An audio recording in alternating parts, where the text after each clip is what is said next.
నేటి నుంచే సంగ్రామం. ప్రారంభం కాబోతున్న మొదటి దశ పంచాయతీ ఎన్నికల ప్రక్రియ. 29 వరకు నామినేషన్ల స్వీకరణ. ఇవాళ 27, 28, 29 అంటే రేపు ఎల్లుండి లాస్ట్ డేట్. దేనికి? ఫస్ట్ ఫేజ్ ఎలక్షన్కి సంబంధించిన నామినేషన్ల ప్రక్రియ. తెలంగాణ పల్లెల్లో గురువారం నుంచి పంచాయతీ ఎన్నికల పోరు మొదలవుతోంది. మొదటి దశలో 189 మండలాల్లోని 4236 సర్పంచ్ స్థానాలకు 37,440 వార్డులకు ఎన్నికలు జరగబోతున్నాయి. ఆయా జిల్లాల్లో గురువారం కలెక్టర్లు ఎన్నికల నోటిఫికేషన్లు జారీ చేస్తారు. వెంటనే నామినేషన్ల స్వీకరణ ఆరంభమవుతుంది. 29 వరకు అధికారులు నామినేషన్లు స్వీకరిస్తారు. 30వ తేదీన పరిశీలన చేపడతారు.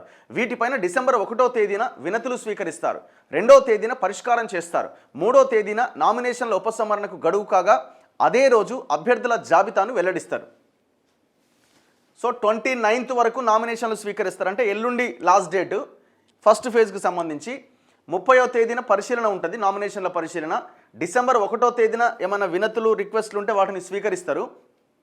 2వ తేదీన పరిష్కరిస్తారు. 3వ తేదీ అంటే డిసెంబర్ 3 నామినేషన్లు ఏమైనా విత్డ్రా చేసుకునే వాళ్ళకి లాస్ట్ డేట్ అది. అండ్ ఆ తర్వాత నామినేషన్ల ఉపసంహరణకు 3వ తేదీ లాస్ట్ డేట్. అదే రోజు డిసెంబర్ 3వ తేదీన ఎవరెవరు పోటీ చేయబోతున్నారు, పోటీలో ఉన్నది ఎవరన్నది వెల్లడిస్తారు.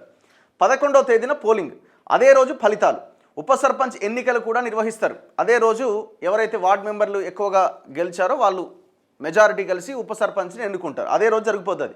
రాష్ట్ర ఎన్నికల సంఘం ఆదేశాల మేరకు యంత్రాంగం ఎన్నికల నిర్వహణకు సన్నాహాలు పూర్తి చేసింది. మొదటి దశ ఎన్నికల సన్నద్ధత పైన బుధవారం అన్ని జిల్లాల కలెక్టర్లు, పోలీస్ కమిషనర్లు, ఎస్పీలు, సీనియర్ అధికారులతో రాష్ట్ర ఎన్నికల కమిషనర్ రాణి కుముదిని వీడియో కాన్ఫరెన్స్ నిర్వహించారు.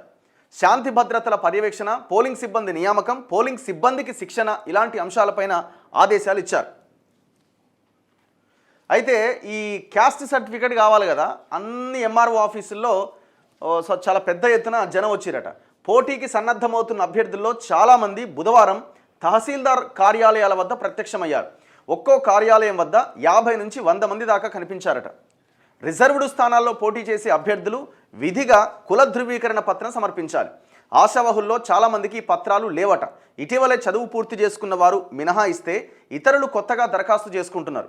నిబంధనల మేరకు ఈ ధృవీకరణ పత్రాన్ని ఇచ్చేందుకు 30 రోజుల గడువు ఉంటుంది. నామినేషన్ల గడువు దృష్ట్యా తమకు వెంటనే ధృవీకరణ పత్రం ఇవ్వాలని వారు తహసీల్దార్లపైన ఒత్తిడి తెస్తున్నారు. ఇప్పుడు పోటీ చేయాలనుకున్న వాళ్ళు మరి ఎప్పుడో అప్లై చేసుకోవాలి కదా. సరే, ఏదేమైనా ప్రభుత్వం కూడా కొంత పెద్ద మనసు చేసుకొని ఆలోచించి ఆ ఎంఆర్ఓలని పూర్తి స్థాయి టైం అక్కడే కేటాయించి, పెద్ద సమస్య కాదు, జస్ట్ చెక్ చేయడం, సైన్ పెట్టి ఇచ్చేయడమే కదా.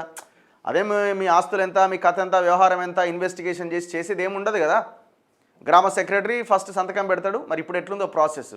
దాని తర్వాత ఇంతకుముందు గిరిదావరో ఎవరో ఉండే, ఇప్పుడు ఆయన ఏం లేదనుకుంటున్నా నాకు తెలిసి. డైరెక్ట్ ఎంఆర్ఓ దాన్ని జారీ చేస్తాడు. సో అది పెద్ద సమయం కూడా పట్టదు, ఇచ్చేయచ్చు. ఇచ్చేయాల్సిన అవసరం కూడా ఉన్నది. సో ఇట్లా ఈ ఎలక్షన్స్కి సంబంధించిన నామినేషన్ స్టార్ట్ అయింది.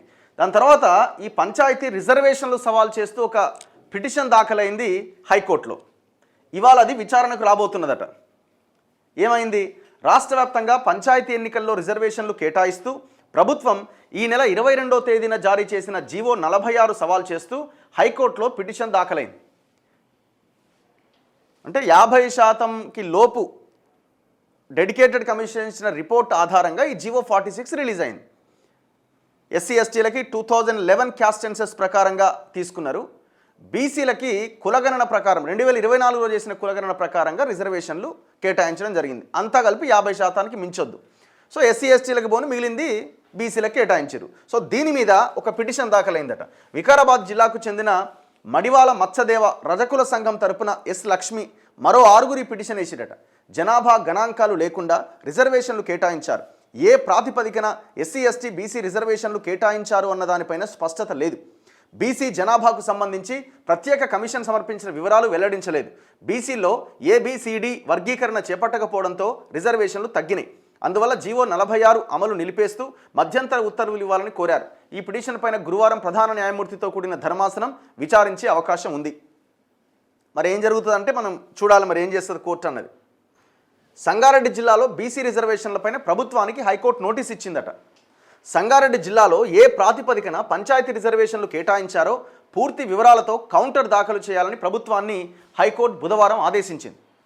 సంగారెడ్డి జిల్లాలో పంచాయతీల రిజర్వేషన్లు ఖరారు చేస్తూ ఈ నెల 23వ తేదీన జారీ చేసిన గెజిట్ నోటిఫికేషన్ 43ని సవాల్ చేస్తూ ఆందోళన మండలం రామ్సాన్పల్లికి చెందిన కొరబోయిన ఆగమయ్య బుధవారం అత్యవసరంగా లంచ్ మోషన్ పిటిషన్ వేసిండు. దీనిపై జస్టిస్ టి మాధవీదేవి విచారణ చేపట్టారు. పిటిషన్ తరపు న్యాయవాది మామిండ్ల మహేష్ వాదన వినిపిస్తూ సంగారెడ్డిలో 613 సర్పంచ్ స్థానాలకు గాను 118 మాత్రమే బీసీలకు కేటాయించారు. ఇది కేవలం 19% మాత్రమే. రాష్ట్ర వ్యాప్తంగా రిజర్వేషన్లు కేటాయిస్తూ ప్రభుత్వం జారీ చేసిన జీవో 46 ప్రకారం బీసీలకు 17% మాత్రమే రిజర్వేషన్లు ఉన్నాయని తెలిపారు. భద్రాద్రి కొత్తగూడెం జిల్లాలో ఒక్క స్థానం కూడా బీసీలకు రిజర్వ్ చేయలే. నోటిఫికేషన్ పైన స్టే ఇవ్వాలని అభ్యర్థించగా అందుకు న్యాయమూర్తి నిరాకరించారు. ప్రభుత్వానికి రాష్ట్ర ఎన్నికల సంఘానికి నోటీసులు జారీ చేస్తూ విచారణ డిసెంబర్ 10వ తేదీకి వాయిదా వేశారు. మరి మీరు ప్రకటించిన ఎస్సీ ఎస్టీలకు పోను మిగతా రిజర్వేషను 27 వస్తుంది 26 వస్తుంది అని చెప్పారు కదా, అది కూడా చాలా తక్కువే. అది కూడా అమలు అవుతలేదు, జస్ట్ 19%. కొన్ని గ్రామాల్లో 18% అమలవుతున్నది. ఇప్పుడు దాన్ని గ్రామ మండల యూనిట్గా తీసుకొని ఆ రిజర్వేషన్ అమలు చేసి పకడ్బందీగా చేస్తే బాగుంటుండే. అసలు యాక్చువల్గా ఎంతసేపు అసలు అమలు చేయడానికి రెడీగా లేనటువంటి పార్టీల మీద ఒత్తిడి తేవడంలో ఫెయిల్ అయినాయి. అందరూ ఫెయిల్ అయ్యారు, సంఘాలు ఫెయిల్ అయినాయి, అన్ని పార్టీలు ఫెయిల్ అయినాయి, అపోజిషన్ పార్టీలు కాంగ్రెస్తో సహా. వాళ్ళది కూడా చేసింది ఏమీ లేదు. సో ఒకవైపున ఆ పోరాటాన్ని నిర్మించలేదు, ఇంకొక వైపున అసలు ఒకవేళ 50% పరిమితికి లోపే కనుక రిజర్వేషన్స్ అమలైతే మరి బీసీలకి మ్యాక్సిమం % రావడానికి ఏమైనా అవకాశాలు ఉన్నాయా అన్న విషయంలో ఏ సంఘమైనా ఏ నాయకుడైనా మాట్లాడే ప్రయత్నం చేసిండా? అట్లీస్ట్ మండల్ యూనిట్గానో గ్రామ యూనిట్గానో తీసుకొని చేస్తే పరిస్థితి వేరేగా ఉండేదేమో. ఆ ప్రయత్నం ఎందుకు జరగలే? మధ్యప్రదేశ్ లాంటి స్టేట్స్లో నేను ఎవరిని ఐఏఎస్ మన తెలంగాణ బిడ్డ నరహరి గారిని నేను ఇంటర్వ్యూ చేయడం జరిగింది. ఆయన చెప్పారు, మేము మధ్యప్రదేశ్లో మండల్ గ్రామ యూనిట్గా తీసుకొని మేము రిజర్వేషన్స్ అమలు చేసినాం. అక్కడ జనరల్ ఓవరాల్గా రాష్ట్ర యూనిట్గా తీసుకుంటే అక్కడ 14% నుంచి బీసీలకు వచ్చే అవకాశం లేకుండే. ఈ రకంగా చేయడం వల్ల దాదాపు 34% మేము ఇవ్వడం జరిగింది అని. ఒక్కసారి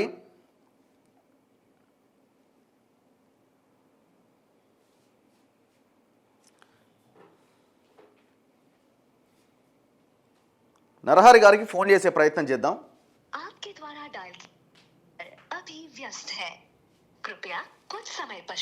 మధ్యప్రదేశ్ ఐఏఎస్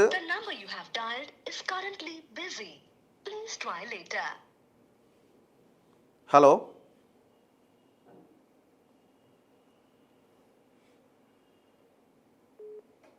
आपके द्वारा डायल किया गया नंबर अभी आपके द्वारा डायल किया సరే బిజీ వస్తున్నది, మళ్ళీ మాట్లాడే ప్రయత్నం చేద్దాం. సో ఈ పిటిషన్లు అయితే దాఖలైనాయి. ఒక దగ్గరేమో కోర్టు నోటీస్ ఇచ్చింది, ఇవాళ కూడా ఒక పిటిషన్ విచారణకు రాబోతున్నది. మరి ఏం జరుగుతుంది అన్నది చూడాలి. నేను అనుకోవడం పెద్దగా కోర్టులు కూడా ఇప్పుడు ఎలక్షన్స్ ఆపాలి అనే ప్రయత్నం చేస్తాయనైతే నేను అనుకుంటలేను. ఎటొచ్చి మళ్ళీ 50% లోపే ఉంది కదా రిజర్వేషన్ అంతా అనే ఒక స్టేట్మెంట్ దగ్గరనే అందరూ ఆగిపోతున్నారు. షెడ్యూల్డ్ ఏరియా హోదాను రద్దు చేయాలని ఇంకొక పిటిషన్ దాఖలైతే దాన్ని కోర్టు కొట్టేసిందట. మహబాద్ జిల్లా గూడూరు మండలంలోని గూడూరు అయోధ్యపురం రెవెన్యూ గ్రామాలను షెడ్యూల్డ్ ఏరియాలుగా ప్రకటించడాన్ని సవాల్ చేస్తూ దాఖలైన పిటిషన్ హైకోర్టు కొట్టేసింది. ఈ 2 గ్రామాలు షెడ్యూల్డ్ ఏరియాలుగా ప్రకటించడాన్ని సవాల్ చేస్తూ కె స్వామి మరో 9 మంది దాఖలు చేసిన పిటిషన్ పైన జస్టిస్ నగేష్ భీమపాక విచారణ చేపట్టారు. పిటిషన్ల తరపు న్యాయవాది వాదన వినిపిస్తూ రాష్ట్రపతి ఉత్తర్వుల్లో కూడా ఈ గ్రామాలను షెడ్యూల్డ్ ప్రాంతాలుగా పేర్కొనలేదు. 1951, 1981 జనాభా లెక్కల ప్రకారం ఎస్టీ జనాభా తక్కువగా ఉన్నది. వాదన విన్న న్యాయమూర్తి 1950 నాటి రాష్ట్రపతి ఉత్తర్వులు సవాల్ చేయకుండా పిటిషన్ దాఖలు చేయడం చెల్లదంటూ ఆ పిటిషన్ కొట్టేసిందట. ఇప్పుడు కొన్ని గ్రామాల్లో నిన్న ఏదో విలేజ్ సంబంధించిన ఇది చూసినాం మనం. ఒకే ఒక్క ఫ్యామిలీ ఉన్నది. ఎక్కడ అంటే అది అంటే ఇది అంటే సిస్టమ్ ఆలోచించాలి, ప్రభుత్వాలు కూడా ఆలోచన చేయాల్సిన అవసరం ఉన్నది. ఒకే ఒక ఫ్యామిలీ ఉన్నది, వాళ్ళకే అవకాశం ఉన్నది, అదే రిజర్వేషన్ వచ్చింది, ఎస్టీ రిజర్వేషన్ అనుకుంటా. ఇక మరి తప్పని పరిస్థితుల్లో వాళ్ళ ఫ్యామిలీ నుంచి ఎవరో ఒకరు, ఇక ఆయనకి చదువు వచ్చినా రాకపోయినా ఆయన పనిచేసే పొజిషన్లో ఉన్నా ఆయన పోటీ చేయాలి. మరి ఏ రకంగా దేన్ని పరిగణలోకి తీసుకొని రిజర్వేషన్ అమలు చేస్తారు? అసలు మానిటరింగ్ ఏమన్నా అంటే దాన్ని రొటేషన్ పద్ధతి అంటున్నారు. ఇప్పుడు పోయినసారి బీసీ వస్తే ఈసారి జనరల్, లేకపోతే ఎస్సీ ఎస్టీ ఇట్లా తీసుకుంటున్నారు. రొటేషన్ పద్ధతి ఎక్కడ ఏ విధంగా అమలు చేయాలన్న దాంట్లో ఉండాలి కదా. కొన్ని ప్లేసెస్లో రొటేషన్ అవసరం ఉంటుంది, కొన్ని స్థానాల్లో అవసరం ఉండదు. ఏదేమైనా మనం ఏం మాట్లాడుకుంటున్నాం, ఎవరి జనాభా ఎంతో వాళ్ళకంత వాటా అని మాట్లాడుతున్నాం. ఇప్పుడు షెడ్యూల్డ్ ఏరియాల్లో, షెడ్యూల్డ్ ట్రైబ్స్ ఉన్న ఎస్టీ ఏరియాల్లో 100% జనాభా కనుక వాళ్ళే ఉంటే వాళ్ళకే ఆ స్థానాలు ఇవ్వాలి అంటున్నారు. ఇవ్వాల్సిందే. సో అదే రకంగా రాష్ట్రం యూనిట్గా కాకుండా మీరు జిల్లాలు, మండలాలు, గ్రామాలను ఇట్లా యూనిట్గా తీసుకొని దాని మీద ఒక థరో ఎంక్వైరీ చేసి ఇన్వెస్టిగేషన్ చేసి కనుక రిజర్వేషన్స్ అమలు అవుతే అందరికీ సమన్యాయం జరిగే అవకాశం ఉంది ఎంతో కొంత. కానీ ఆ ప్రయత్నం జరగలే. ఒకసారి ఆ విలేజ్ ఎక్కడ ఉండే,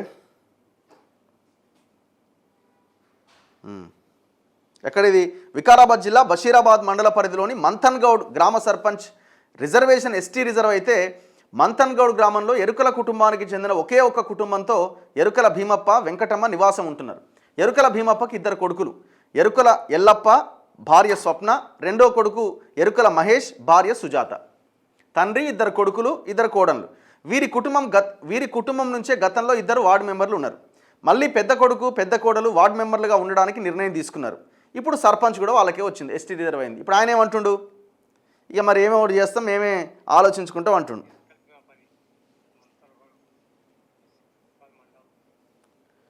సో మేమే మాట్లాడుకొని డిసైడ్ చేసుకుంటాం అంటున్నారు. సో ఇట్లా చాలా గ్రామాల్లో ఉన్నది.